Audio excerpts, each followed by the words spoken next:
Kita ke informasi lainnya, pemirsa. Panitia Musyawarah Daerah Golkar Sulsel ke-10 membuka pendaftaran bakal calon Ketua Golkar Sulsel mulai 18 hingga 19 Juli 2020.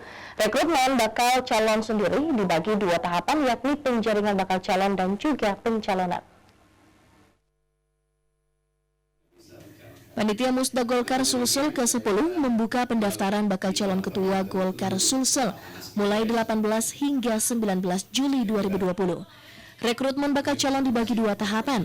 Pertama, penjaringan bakal calon dan pencalonan. Setelah itu baru masuk ke tahap pemilihan. Ketua Steering Komite Musda Golkar Sulsel ke-10 Arfandi Idris di kantor Golkar Sulsel mengatakan, setelah pengambilan formulir ini dilanjutkan dengan pengembalian formulir. Pengembalian ini dilakukan pada 20 hingga 21 Juli. Selanjutnya, verifikasi administrasi dan penetapan bakal calon pada 21 Juli. Arfandi menambahkan, sistem penjaringan dan pencalonan dilakukan panitia pengarah sebelum musda dilaksanakan. Sementara itu, pengumuman penetapan bakal calon juga dilakukan pada tanggal yang sama.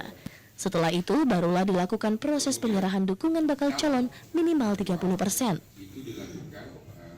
Pelaksanaan musda Golkar Sulsel, pemegang suara itu sebanyak 30 itu 24 kabupaten kota.